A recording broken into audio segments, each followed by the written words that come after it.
ಇಂಡಿಯಾದ ಬೆಸ್ಟ್ ಇದ್ದಾರೆ ಅಬ್ದುಲ್ಲಾ ಅಂತ ಅಜರ್ಬೈಜಾನಿಗೆ. ಮೇನ್ ಇವೆಂಟ್ ಮತ್ತೆ ಎಕ್ಸ್ಟ್ರಾ ಆಲ್ ದ ಅಮೇಚರ್ಸ್ ಇಂದ ಪ್ರೋ ಎಲ್ಲ cards one of the top athletes. ನಮ್ಮ ಇಂಡಿಯಾದ ಬೇರೆ ಬೇರೆ ಸ್ಟೇಟ್ಸಿಂದ ನಾವು ಅಥ್ಲೀಟ್ಸನ್ನು ಚೂಸ್ ಮಾಡ್ಕೊಂಡು ಇಲ್ಲಿ ಬಂದಿದ್ದೇವೆ. ಇಂಥ ಒಂದು ಫೈಟ್ ಕಾರ್ಡ್ ಹಿಸ್ಟ್ರಿಯಲ್ಲೂ ಡಿಸೈನ್ ಆಗಿರಂಗಿಲ್ಲ. ಸೊ ನಾವು ಯೂಶಲಿ UFC ಮತ್ತು ಬಿಗ್ ಪ್ರಮೋಷನ್ಸ್ ಟಿವಿಯಲ್ಲೇ ಲೈವ್ ನೋಡ್ತೀವಿ, ಬಟ್ ಬ್ಯಾಂಗ್ಳೂರಲ್ಲಿ ಫಸ್ಟ್ ಟೈಮ್ ಇಂಥ ಅಪಾರ್ಚುನಿಟಿ ಬರ್ತಾ ಇದೆ. So I would request everyone to make use this opportunity. We have a lot of offers going on the Tickets Genie platform and Book My Show. ಬನ್ನಿ, ticket purchase ಮಾಡಿ join ಇದೆ. Locker room ಮತ್ತು ಇಮೋರ್ಟಲ್ FC YouTube ಪೇಜಲ್ಲಿ ಯಾರಿಗೆ ಬರೋಕ್ಕಾಗಲ್ವೋ ಟಿವಿಯಲ್ಲಿ ನೋಡ್ಬೋದು, but end of the day ಟಿವಿಯಲ್ಲಿ ಆ ರೀತಿ ಎಫೆಕ್ಟ್ ಸಿಗಲ್ಲ, ಲೈವ್ ನೋಡುತ್ತಾರೆ. ಇದು once in a life time opportunity ಅಂತ ಹೇಳ್ಬೋದು. ನಾನು ಇಲ್ಲಿ ಫೆಲೋ ಫೈಟರ್ಸ್ ಇದ್ದಾರೆ, ನಿಮ್ಮ ಹತ್ರ ತುಂಬ ಕ್ವಶನ್ಸ್ ಇರುತ್ತೆ. ಕ್ವಶನ್ಸನ್ನು ನೀವು ಫೈಟರ್ಸಿಗೆ ಕೇಳ್ಬೋದು. ನೀವು ಏನು ಫೈಟರ್ಸಿಗೆ ನೋಡ್ತಾ ಇದ್ದೀರಾ, ಇದೊಂದು ಫೈಟ್ ಏನಿರುತ್ತೆ 10 minutes 15 minutes ಇರುತ್ತೆ, but end of the day months and years together struggle ಇರುತ್ತೆ, ರೈಟ್? ಫೈಟರ್ಸ್ ಈಸಿ ಇರಲ್ಲ. ಇದೊಂದು ಮ್ಯಾರಥಾನ್ ರೇಸ್ ಜನ ಶುರು ಮಾಡ್ತಾರೆ, but end of the day reach ಆಗೋದು ತುಂಬ ಸ್ವಲ್ಪ ಜನ. ಈ ಏನು ಪಾತ್ವೇ ಇದೆ ಅಲ್ಲ, ತುಂಬ ಕಷ್ಟ ಇರುತ್ತೆ. This pathway go through is very tough. Only few will be able to reach, right? So people who see have sacrificed a lot in their life, right? So they don't have the luxury of what we go through, like most of the time. It's about training. The kind of training, you notice how they train, it's like not some kind of thing which anyone and everyone can do, right? You know, the food, the diet, the sacrifice from the... Girls are not participating in mixed martial arts, or there is less opportunity for girls. There is nothing like that. I have represented India internationally 4 times, and the competition there was intense. The girls were putting up brilliant shows, and here as well, there are girl fighters across India, but I think there is this one sense of shyness in them to come up to the stage and perform. So but it's not like there's the lack of opportunity for girls. It's just that some girls are a little shy to come up to the platform and show themselves up. So yeah, that's it. I feel intensely blessed, and yeah, thanks. Madam, who is your favorite fighter? Who is your favorite fighter? Who would you pick as an icon for yourself? Tracy Cortez. I love Tracy Cortez, the way she fights, and her opponent in this one match I was watching yesterday, Rose Namajunas, my favorite fighter, all-time favorite fighter. She moved up a weight class. She's fighting flyweight right now, but earlier she used to fight strawweight. I love her. I just love this. For some people, it is very hard to convince their families and for combat sport, and let alone mixed martial arts. But again, I'm very grateful and I'm blessed that there was absolutely no convincing in my family. My mother was the one who enrolled me in karate when I was 4 years old, and my sensei Vikas Sharma sir, I can't find him right now, but yeah, I joined when I was 4 years old, and so there was absolutely no convincing. In 2021, I transitioned from karate to mixed martial arts, and our first intention is the safety of the athletes. So the random agari fight ಮಾಡಕ್ಕೆ ಬರಲ್ಲ. So we have a highly qualified official. I'm proud to say that MMA India has the highest number of international certified officials. So our standards are really very high, and we make sure that ಎಲ್ಲ athletes in the safety ಅನ್ನು ನಾವು ತುಂಬಾ priority ಇರ್ತೀವಿ. Just to fight. So it's been like fighting home for me. Go Bangalore.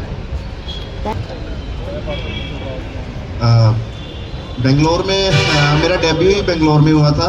तो बेंगलोर में पहली बार मैं जब MMA का मैच जो खेला था, टूर्नामेंट था, वो of course Shri Babu sir and Vikas Sharma sir and in सभी ने करवाया था. जो करवाते थे सर, वही होता ही पहले वही था. तो डेब्यू मेरा इधर ही हुआ है, और हमेशा ये दूसरे घर की तरह लगता है मुझे. जब भी मैं बेंगलोर आता हूँ बहुत अच्छा फील होता है. यहाँ की जो ऑडियंस है, जो लोग हैं, बहुत अच्छे हैं, बहुत प्यारे हैं. तो always like a home, and it's feel great to be a fight again in Bangalore.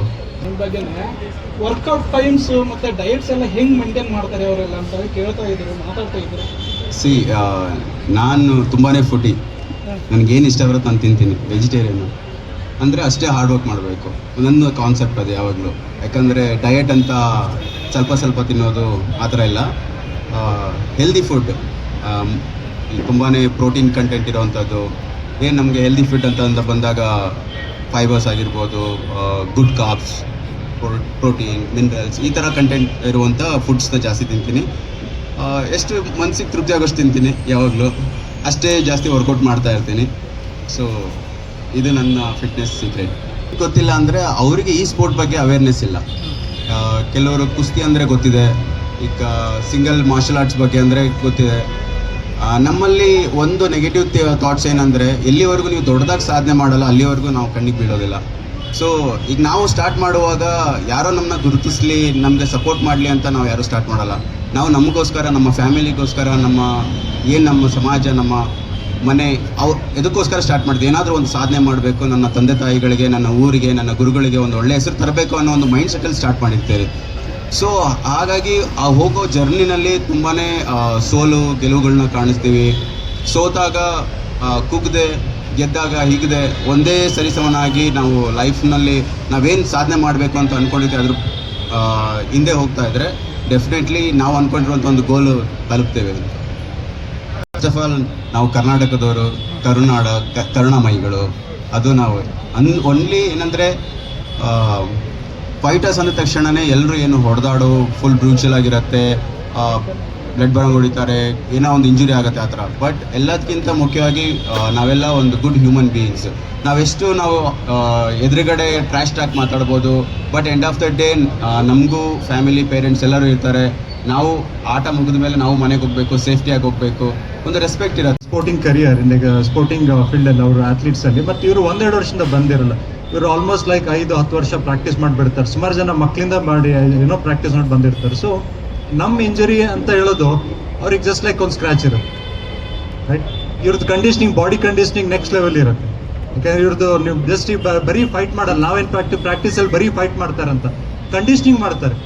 ಮೊನ್ನೆ ನನ್ನೊಂದು ಸ್ಟೂಡೆಂಟ್ ಇದ್ದಾರೆ ಉಮರ್ ಅಂತೇಳಿ, ಕಾಂತರ ಜೊತೆ ಟ್ರೈನಿಂಗ್ ಹೋಗಿದ್ರು. ಟ್ರೈನಿಂಗ್ ಹೋಗಿ ಬೈಕಲ್ಲಿ ಹತ್ತಕ್ಕಾಗ್ತಿಲ್ಲ ಅಂತ ಹೇಳ್ತಾರೆ ವಾಮಪ್ಪಿಗೆ. ಅವ್ರು ಅಂದರೆ ನಾರ್ಮಲ್ ಆಗಿ ಅವರು ಹೇಳಿದ್ರು, ಒಂದು 200 ಶೂಟ್ಸ್ ಮಾಡಿಸಿದ್ರು ಸರ್ ನನಗೆ, ಅವರು ನಡೆಯೋಕ್ಕೆ ಆಗ್ತಿಲ್ಲ ಅಂತ ಹೇಳಿದ್ರು. ಅಂದರೆ ಅವ್ರು ಹೇಳಿದ್ನ, ಅವ್ರು ಮಾಡೋದು ವರ್ಕೌಟ್ಸು ನಾರ್ಮಲ್ ಆಗಿ ನಮಗೆ ಎಲ್ಲ ಮಾಡೋಕ್ಕಾಗಲ್ಲ. ಅವ್ರು ರನ್ನಿಂಗು, ಅವ್ರ ಕಂಡೀಷ್ನಿಂಗು, ಆಮೇಲೆ ಸ್ಟ್ರೆಂತಿಂಗ್ ವರ್ಕೌಟ್, ನೆಕ್ ಸ್ಟ್ರೆಂತ್ನಿಂಗು, ಬ್ಯಾಕ್ ಸ್ಟ್ರೆಂತ್ನಿಂಗು. ಸೊ ಇವೆಲ್ಲ ಈಗ ಅವ್ರು ಪ್ರಾಪರಾಗಿ ನಾವು ನೆಕ್ ನಮ್ಮದು ಮತ್ತು ಅವ್ರ ನೆಕ್ ಕಂಡೀಷ್ನಿಂಗ್ ನೋಡೋಕೆ ಹೋದ್ರೆ ತುಂಬ ವ್ಯತ್ಯಾಸ ಇರುತ್ತೆ. ಮತ್ತು ಅಪಾರ್ಟ್ ಫ್ರಮ್ ದ್ಯಾಟ್ ನಮ್ಮ ರೂಲ್ಸ್ ರೆಗ್ಯುಲೇಷನ್ ಇರುತ್ತೆ. ನಾವು ಹೇಳ್ದಂಗೆ ಈ ಒಂದು ಎಷ್ಟೇ ಸೇಫ್ಟಿ ಇದ್ರೂ ನಾವು without a doctor and a medical ambulance in the standby ನಾವು ಮ್ಯಾಚ್ ಸ್ಟಾರ್ಟೇ ಮಾಡೋದಿಲ್ಲ. ಏನೇ ಇಂಜರಿ ಆದ್ರೂ ಅಲ್ಲಿ ಫಸ್ಟ್ ಏಡ್ ಲೆಂಡ್ರಿಂದ ಹಿಡ್ದು proper professional doctors, MD professionals, paramedics, behind the team ಎಲ್ಲದೂ ಇರುತ್ತೆ ಎಲ್ಲ. ಮತ್ತು ಅವ್ರದ್ದು ಪ್ರಾಪರ್ ಇಂಜರಿ ಅಸೆಸ್ಮೆಂಟ್ ಆಗುತ್ತೆ. ಮುಂಚೆ ಏನಾದರೂ ಫಾರ್ ಎಕ್ಸಾಂಪಲ್ ಒಂದು ನಾಕೌಟ್ ಆಗಿರುತ್ತೆ, ಚೋಕ್ ಆಗಿರುತ್ತೆ, ಸರ್ಟನ್ ಮೆಡಿಕಲ್ ಸಸ್ಪೆನ್ಷನಲ್ಲಿ ಇರ್ತಾರೆ. ಅಂದರೆ ಆ ಸರ್ಟನ್ ಮೆಡಿಕಲ್ ಟರ್ಮಿನಾಲಜಿಯಲ್ಲಿ ಇಷ್ಟು ಟೈಮ್ ಅದಕ್ಕೆ ರಿಕವರಿ ಆಗಬೇಕು ಅಂತ ಇರುತ್ತೆ. ಸಡನ್ ಆಗಿ ಇವತ್ತೊಂದು ಫೈಟ್ ಮಾಡಿದ್ರೆ ನೆಕ್ಸ್ಟ್ ವೀಕ್ ನಾವು ತಗೊಂಬಿಡಲ್ಲ ಅವ್ರಿಗೆ. 3 months 6 months ರಿಕವರಿ ಆಗಿ ಬಂದಿರ್ತಾರೆ. ಸೊ ಇವೆಲ್ಲ ಪ್ರಿಕಾಷನ್ಸ್ ತಗೊಳ್ತೀವಿ. Vishal, collect a welcome hamper from Wellhorst. Himanshu, please collect your Neeraj Bhai. Good page. Shiv.